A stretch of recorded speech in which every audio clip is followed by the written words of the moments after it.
I love it. I was just making sure we were recording that. What is up, guys? Jason and Emily here. This is Jason Lanier Unfiltered. Tell them where we are. We're in the middle of mother-freaking nowhere. Yeah. We are in the Salton Sea getting watched by a serial killer. Old man McGee over there. He's in this trailer from the 1950s, and every time Emily comes out, she has this, pheromone aphrodisiac that she puts out, and this guy comes and watches her and is creepy as hell because we literally, guys, we wave to him and everything. We're probably 20 feet from him. He just looks at us. It's straight out of a movie. He just looks at us like, I'd like to eat you. Like I'm going to hang you on my wall. Yeah. I think he's going to do a taxidermy special with you, Emily. Gross. If he would have waved, it would have been better. Yeah, that would have... He's trying to figure out how to slash your tires right now. Yeah, now he's... Oh. Yeah, that's the barbed wire he just threw out. Yeah, he's to run over. This is a real thing for you guys watching. It's a really epic backdrop behind us. You can see how crazy it is. We're out here at the Salton Sea because we're preparing to do the first workshop for 2019, which is the advanced lighting course. We're doing it next week. And so what we wanted to do is come out here and do some pre-shooting, pre-scouting. If you're watching the video cast versus the podcast, for the podcast listeners, let me describe this beautiful creature sitting next to me.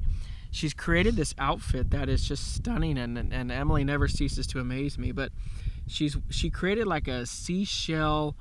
I know we use the term goddess a lot for your shoots, but that's the way I think we always put these together. You know what I mean? You always look like you'd be like a superhero movie goddess, like coming out in like your Aquaman's queen or something. You know what I mean? You look amazing. And so she went and bought all these shells. I'll let her describe it in a little bit, but again, for those watching, you can see just what a wonderful job she did. And we just got done shooting, which is why she's wearing this. But for those listening, she has beautiful, and by the way, you can go to jasonlanier.com/podcast to see pictures of all of this. I have like a white overcoat. It's essentially like a swimsuit top that you'd wear over your bathing suit. I snagged that from Marshall's. It had a hole in it, so I got it for like half off, which was excellent. Score. Yeah. I mean, I was like, hey, there's a hole in there. I pretended like I was sad about it, but really I knew that we'd just destroy this gown anyways. Yeah, it's actually a great tip. Anybody, if you're doing photography, get stuff for cheap and then just fix it in Photoshop. That little snag, I can easily just clone something over and it's gone. But I figured we'd get it dirty or whatever, so I was like, tattered works. Can't imagine why you would believe that. But it's the way we roll. Way of the road. And then I went on to Let Go, as per usual. I found a ton of cool stuff. I got this little netted scarf. It was $5. Some local girl in San Diego picked it up. And it looks like a net, like for a fisherman. Yeah, but it's really, really soft. I was kind of surprised about the consistency. In case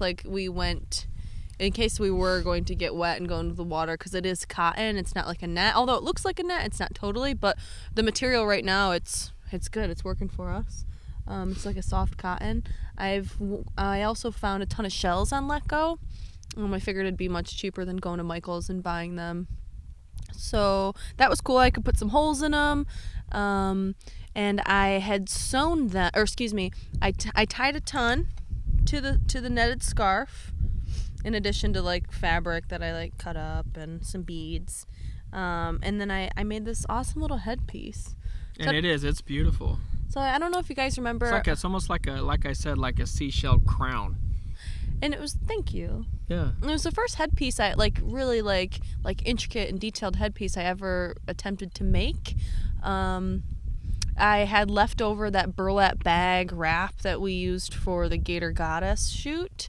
And that was the base. And then I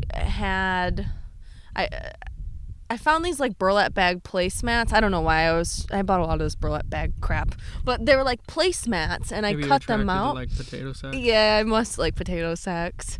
I don't know what that's supposed to mean, but I don't either. burlap bags are what I think of when I think of, or potato sacks, or I think of when I think of burlap bags. So I cut out this like round placemat, and then I bunched it all up, and I was able to glue and sew different shells and fabric. And so this headpiece is really made up of 3 different chunks of fabric, because it's pretty heavy. It wouldn't have been able to hold all in one chunk, but I was able to roll it up nicely and kind of just sew the 3 different chunks onto there.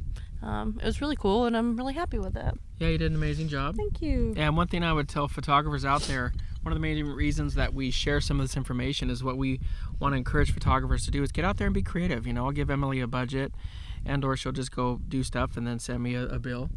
And then we'll she'll put a costume together. I'll give her some ideas, and then together we just make it come together. Yeah. And you do such an incredible job, and guys, find a muse out there. If you're a photographer, find a muse. Emily's my first muse. I'm thrilled to have her, and it really changes your work because you can try new things. And as I mentioned earlier, one of the reasons we're out here at the Salton Sea is because we're getting ready for next week, and part of getting ready was to do a shoot. And so she's dressed like this because we were shooting today, got some amazing shots, some of the, if not the favorite shots I've ever taken. They're beautiful. And, guys, if you haven't been out in the Salton Sea, I'm going to ask Emily. She'll give us a little bit of a history on it. But this place is nuts. Anytime you tell a non-photographer that you're coming out to the Salton Sea, what do they say, Emily? Ugh. My roommate, she was like, ugh, why are you going there? Most of the time I hear, why? Yeah. And so, but if you're a photographer, you come out here like, oh my gosh, this place is amazing. It's beautiful. I love the pastels. It's so desolate. And just looking to our left, if you look at it, you've got this, it's a mirage, but it's not a mirage. It's like it sounds funny to say it's a real mirage. You've got beautiful water everywhere and mountains, and it's so hazy. It's all the same light blue hue. And still. Sorry.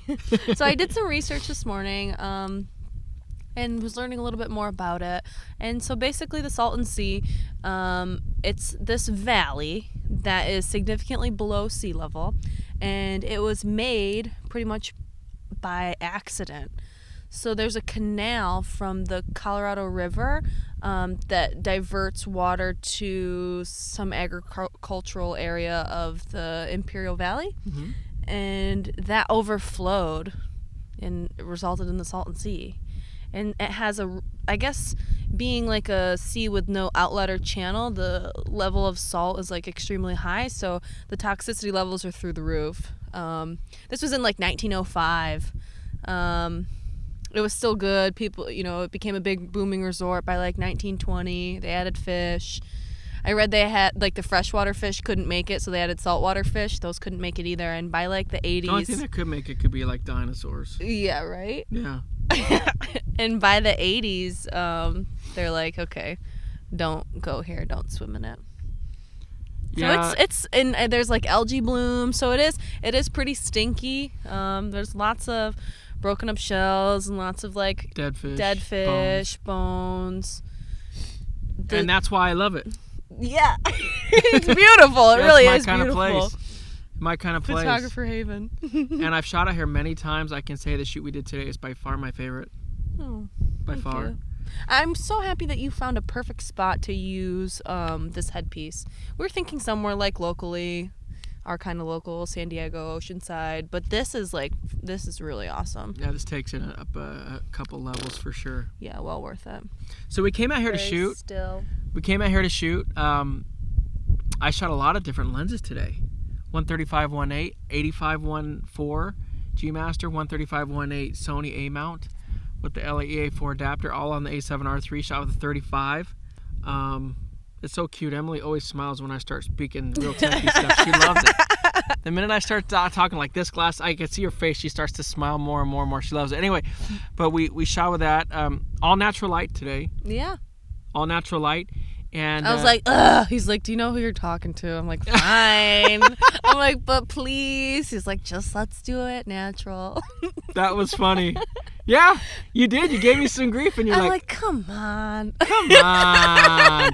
Yeah, she did that, and then I'm like, do you know who you're talking to? You don't think I can get good shots of you? And she's like, oh, yeah, you can. and were the shots not ridiculous? Oh, they're incredible. There's this old pier-looking thing. It is an old pier, dock. And we shot all over that. Emily really was stretching her modeling juices, so to speak, where she was balancing on one leg. And Yeah. I'm not like I have a very, very, very short modeling career, and it's only been with Jason. And so just being able to stretch outside my comfort zone, try new things, balance poses like yoga, dancer type things, that's pretty new to me. But I was really grateful that you helped guide me to find really good stuff, because that's the direction I really want to go toward. However, it just takes practice. So what does he do? He puts me on some like small wooden post, and I'm like, all right, let's do it. This column from the 1950s. Yeah, we're like, okay, get on your toes, girl. And she did. She rocked it. And then I'm top there's of that, and there's hardly enough surface area for both my feet. And on top of that, I'm like, hey, why don't you balance on one foot, put your leg up, and pretend to drink paint water. Like, okay. So, God, and then we shot all that. Then we went down to this little boat. The boat. That was like... And those were my favorites. Me too. I mean, I loved all the shots, but those were my favorites. And we'll share some of the podcasts you guys watch them, but those were amazing. I was so happy with her. And again, the takeaways that I want you guys to take as a photographer and as a model, if you're listening as a model, but as a photographer, finding someone that you can shoot with and get to a certain level of comfort with, where you can try new poses, like, just trying new stuff and feeling comfortable. Like, hey, Emily, try this. And she did this pose, and we'll share this shot today. We did this pose with her hand, and she pointed out, and it was one of my favorite shots I've ever taken. It's just beautiful. And we experimented together, and it was a beautiful shot, and the coloring and the lighting, and one thing I've said many times, and I'll continue to say until I stop shooting, is if you can shoot natural light, do it. And when I came out here and I saw, I had all sorts of lights in my truck, but I'm like, when I saw that the sun was there, it was diffused, and even if you guys are looking at us now, you can see the quality of light in the video cast. You'll understand why I shot at natural light. It was just absolutely beautiful. So we finished the shoot, came back, and what happened? Oh, the SUV got stuck. It sunk. It sunk in this sloppy, filthy, Agent Orange infested sand. Oh my goodness. Agent Orange asbestos sand. I love it.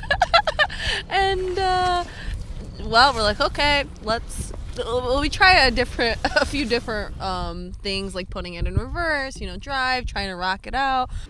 Oh, I'm gonna have to dig this whole damn car out. And then we get out of the car like, okay, something's wrong. The front driver's side tire was like a foot off the ground. Yep. The back passenger tire had sunk into the sand during the shoot. So Jason finds... pardon, go ahead. It was bottomed out. Oh, yeah. It was that far down. It was insane. We're like, okay. I'm like, all right, so now what do we do? And, well, we found So she starts recording. I'm like, okay, we got to record. She goes, it's so cute. She's like, we got to record. I said, scratch. You mean I'll dig the car out and you'll record, which is exactly what happened. I'm like, okay. So we find some driftwood, and we're going to use that. Yeah, use that to help dig out the car and serve to put underneath the rear passenger side tire. And about 90% of my way of digging the car out, a good from Samaritan. From Canon, no less. A man shows up in an SUV and says, hey, you need some help? And he pops out of the truck and he's wearing a Canon shirt. And I'm like, do you work for Canon? Yep. The irony. You gotta love the irony. Totally. And so he pulled us out. He did. Super nice. And otherwise, we wouldn't even be here recording this podcast right now. I mean, we could have recorded the podcast from a stuck truck. Well, don't worry. The footage will go into the podcast, or at least the stills. It's hilarious. So- It was rich. It was rich. So we've had a great time. I mean, it's crazy. It's this is like we just got back from Cuba like 4 days ago. Mm-hmm. You know, the last podcast we recorded from Cuba In Vinales. in Vinales, and before we did that, or after we did that podcast, we had 2 days left in Vinales, and we went on a horseback ride that was amazing. Oh yeah. This is in the tobacco country. Mm-hmm. Most people said it was a favorite part of their trip. It was so cool. I had a horse. His name was Denny. Just like the restaurant, Denny. He was my bud. Jason rode Tequila. which is hilarious considering I've never had any. So Denny and Tequila trotting around. They were good to us. Denny was a abuelito. Which means a grandpa. He would get tuckered out every now and again. He needed a little whip in the booty. Yeah. But it was so cool.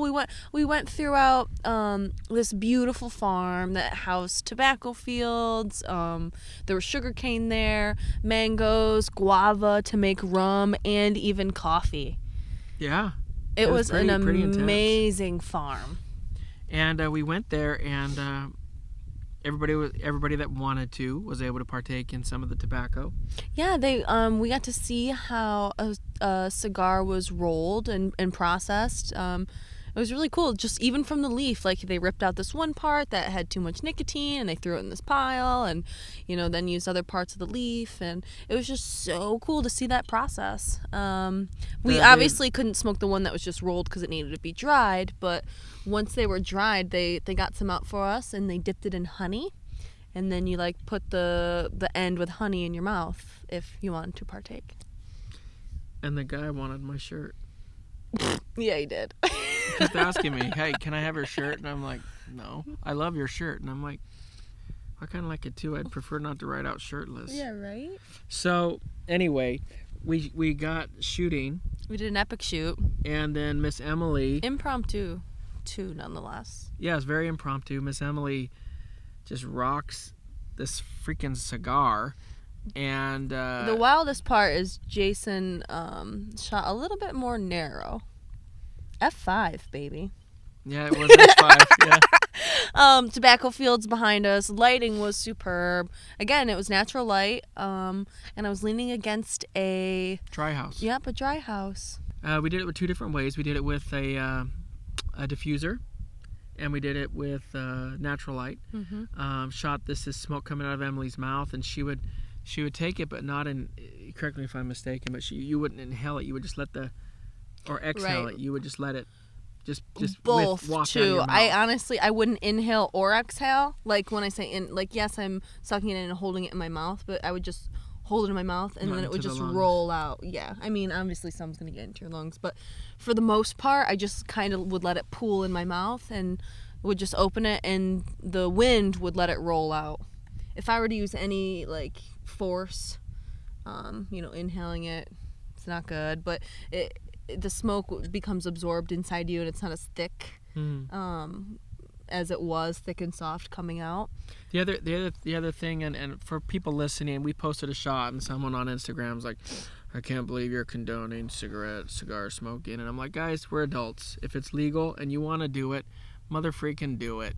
If you don't want to do it, don't do it. Yeah, no. And I wanted to. And so I was like, this will be awesome. I'm in Cuba smoking a hand-rolled Cuban cigar. in Vinales, no less. Yeah, in Vinales, the place it was made. Of course I'm going to do that. And so, for you guys who don't know, that's Emily. Of course she's going to do it. Of course I'm going to do that. So, one point of advice that I would give to photographers out there, if you happen to find yourself doing a smoking shot, what she said is actually pretty critical, because when people blow, and I'm not trying to be funny or anything else right now, but when people blow out smoke, they're going to purse their lips. That's not a look that you want. So what you'll end up finding is, if somebody actually, you just saw it on the video cast, you saw Emily do it, people go like this, bring it in, and then it never looks right, and then they'll try to smile or do something with their mouth. What Emily did was perfect, because she would get it in, she would take that smoke in, and then she would pose her mouth and just let the smoke do whatever it wanted, and it just sifted out. It was fantastic. Like Emily said, the most insane part of it, I was shooting pretty narrowed down. And why was that? Well, I wanted to include more of the background. You know, you're sitting there in Vinales. The last thing you want to do is shoot that thing at 1.4 and completely miss the background. There's a story to be told. There is a story to be told. Shot a different number, that with a number of different lenses. Shot that with 85-1.4, but I also shot a lot with the 100mm STF. I don't know what it is about that 100mm STF lens, but every time I go to Cuba, it's just a winner for me. Part of it is because of the fact that it also serves as a macro. Yeah, I was going to say, give us some pros and cons. So pros, it serves as a macro. A smooth transfocus lens gives you the ability to get very excellent bokeh at very narrowed down apertures, which means you can incorporate more of the background but still have amazing bokeh. The downfall to the 100mm STF lens is that it has a T value of 5.6, so it has a bokeh value, an aperture f-stop value of f2.8, but a t-stop value of 5.6. So what does that mean, guys? All lenses have an f-stop value and a t-stop value. Your f-stop value is how it's going to render your bokeh, okay, and it's how it's going to render the out of focus area. Okay, a t-stop value is the transmission, so it's the transmission value. It's the light that transmits through the lens onto the sensor. Okay, so with the t-stop value, you may have a 1.4 lens. A typical 1.4 lens will have a t-stop value about 1.6, 1.7. It's actually very, very, very rare, if not impossible, that a lens has a matching f-stop and a t-stop value. So what's really cool is that if you understand that, you can actually start to manipulate your lenses and decide what's going to be best. And you can easily Google the t-stop value on any one of your lenses, guys, and it will just show you online. It's super easy to see. But what you need to know if you're shooting with the 100mm STF is, while it will give you the background blur bokeh performance of a 2.8, it's going to give you the light value, the ability to shoot in low light value of a 5.6, which means it's not good in low light. Excellent for daytime shots, excellent for that kind of stuff. It's a specialty lens for those who want the best bokeh in the world. But, and by the way, guys, bokeh is not blur. That's a big misconception out there. Bokeh is how the objects in the background that are circular, how they are rendered. That's bokeh. It's not the out of focus. But just understand that. So, again, one of the things I've challenged Emily as my protege is very simple. I've told her, look, I've gone through and mastered probably 50 lenses. And so your job is to now master these same 50 lenses. To which Emily says, sure, give me the lenses. I like the 35. Yeah, she loves the 35, just like I fell in love with it. And I said I didn't like the 70 to 200. He said that's blasphemous. Yeah. If she was a man, I would have slapped her. It's a little heavy. But it's a beautiful lens. That is yes. She said I that to hardly me, know what I'm talking about. When she said that to me, I literally said, Emily, that is blasphemous.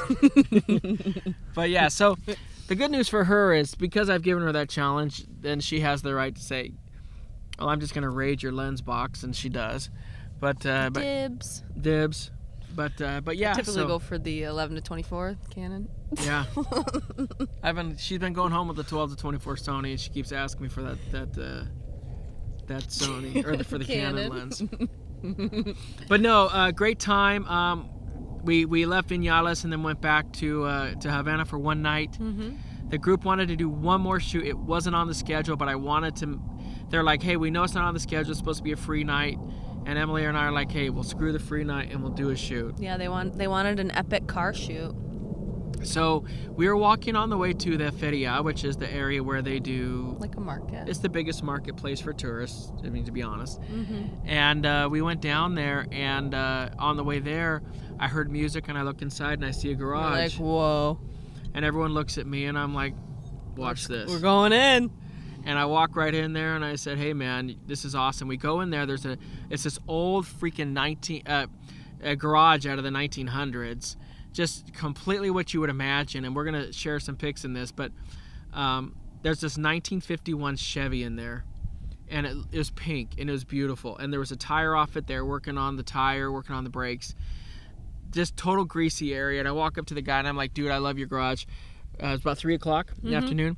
I said, we're going to come back here at 5 o'clock and we'd love to shoot and I can compensate you for this. How much would you charge? And he was very smart and he said, whatever you feel would make you happy. And of course, it's a smart answer. So I'm like, okay, sounds good. So we went shopping. We got some outfits. I got Emily outfits, Guayabera. Which is like, I only laugh because Fernando, the gentleman who owned the garage, Sucre. Yeah, Fernando Sucre, he told us that that Guayabera was a very formal dress. And we just giggle because we got it very dirty. Yeah, we did Classic. not treat it very formal.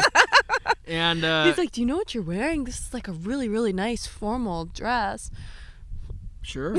We're like, perfect. Keep it authentic. So we go and we got Emily the Guayabera. We found a sun hat which had a pink bow on it. We ripped the bow off and she wore that on top. Bobby pinned it to my head. We'll use the hat for later. It's a cute hat.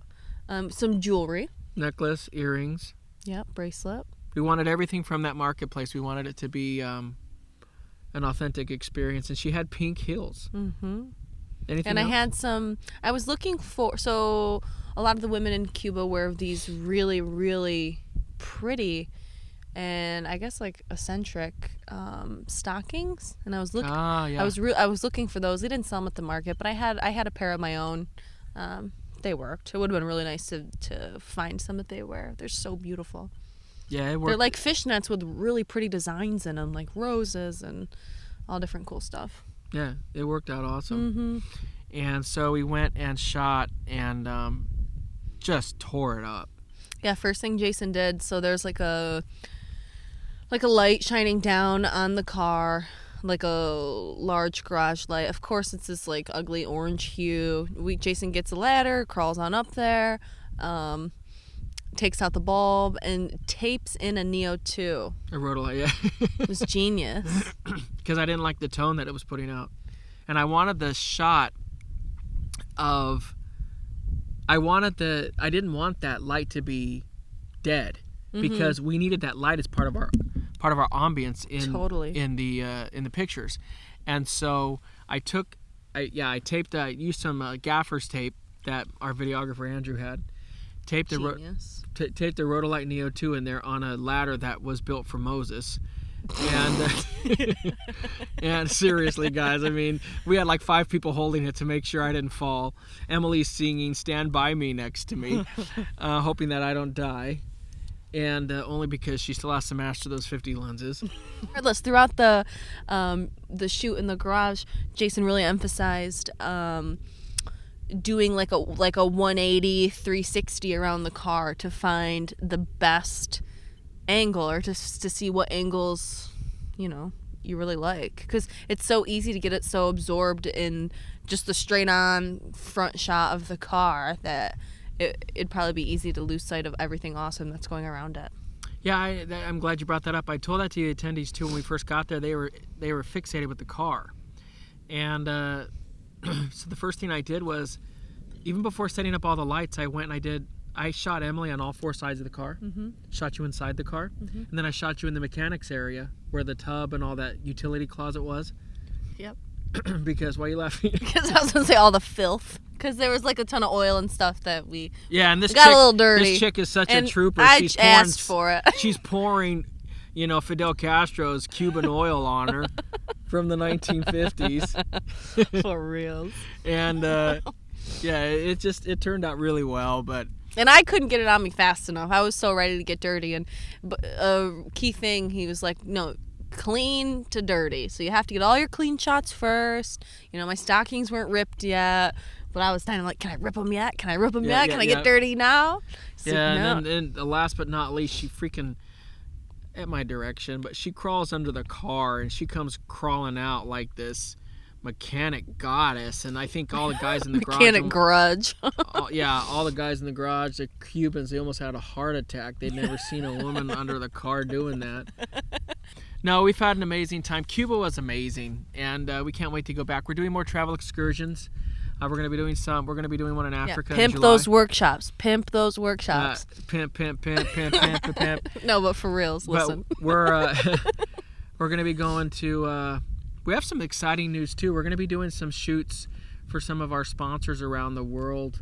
Going to some crazy places, guys. We're very excited about that. We're talking like Cambodia and temples and Raiders of the Lost Ark. Obviously, we love that kind of crap.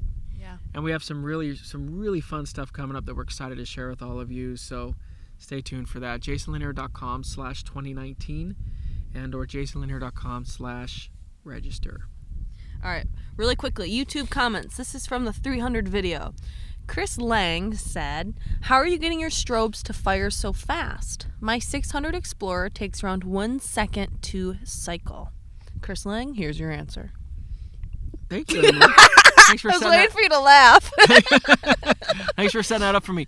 It's simple. You have to turn your flash power down. You have to turn those lights down, usually to about 1/16 or 1/32 of a power, to be able to really crank out that recycle time. And you know, as you guys know, I do use Rotolite a lot. That was a Godox 8600 Pro, which did a really good job. However, for those who don't know, well, you wouldn't know unless you were there, it didn't hit on every shot. It hit on maybe, Right. 60-70% of the shots. The Rotolites will hit on 100%, but the Rotolites aren't as powerful, so you have to find that balance is really what it boils down to. But in my opinion, just to be honest with everybody watching, listening, mark my words, LED flash. Make my words, Ricky. LED flash is the way of the future. There will be a day in time that is not too far away where LED flash will be the only thing that people will want to use. The sun's going down. It is? So until next time. Do we have any more comments? Yeah. Bad Boy Rico. This is Ooh, Bad Boy Rico. This is in regard to your recent wedding video with Kai and Miriam. All right, Bad Boy Rico says, "As always, great video. You've helped me in more ways than you could possibly imagine. Thank you, Bad Boy. Your videos alone have improved my photography and confidence to great lengths, and I thank you for that. Thanks, Rico. Any chance on some Lightroom editing videos? Sure. It's definitely a weak point for me. Thanks again, and keep them coming." Patreon.com/JasonLanier Photography. We do all of our Lightroom, Photoshop editing videos on Patreon.com/JasonLanier Photography. If you guys want to learn online with us, you can do that. Sign up today. Bad Bad Boy Rico. Rico. So, but yeah, that's how we do all of our editing, and we're going to be doing a lot of fun stuff this year on Patreon. A lot of fun stuff that'll help people learn from all over the world. And people do ask us that, come here, come there, and we'd love to be able to come everywhere. But the truth of the matter is, there's only so much time. And so because of that, what we do is we provide a lot of our content online as well, so people can learn along with us. Thank you, Dr. Seuss. You're welcome. Come here, come there, come everywhere. I loved I know, it. right? That wasn't too shabby. It worked out well. I didn't even plan that, but it's we've had a tremendous time. Do we have anything else on our docket for the podcast? No, take a couple pictures before we lose the sun. That's a good idea. That's what she wants to do. She wants to end the podcast so we can get a few shots. No, that was it. Which I don't blame her, because we need to. So we've had a tremendous time. Emily, you did awesome. Thank you. You did awesome too. I'm just looking. Pimp workshops, check. we covered it all. Good. Guys, we hope you've enjoyed this podcast. We hope you enjoy all of the podcasts. Please tell us what you like, what you don't like. You can go to JasonLanier.com/podcast to watch all of the episodes, listen to all the episodes, look at the pictures, the accompanying material that we attach to these episodes, and do all that. Just Google Jason Lanier Unfiltered, iTunes, Spreaker, Spotify, Spreaker Freaker, Mother Leaker. I'm just Mr. Susan today. I don't even know what that means. Anyways. So until next time. Keep shooting. Never give up on your dreams. Find a record that works for you, and remember. Ooh, you got me. I did. You only have one chance to get it right. I'll talk to you guys later. I tried Bye. to switch it up. You did. Thanks, guys. Bye. Bye. Let's shoot. Freaker leaker.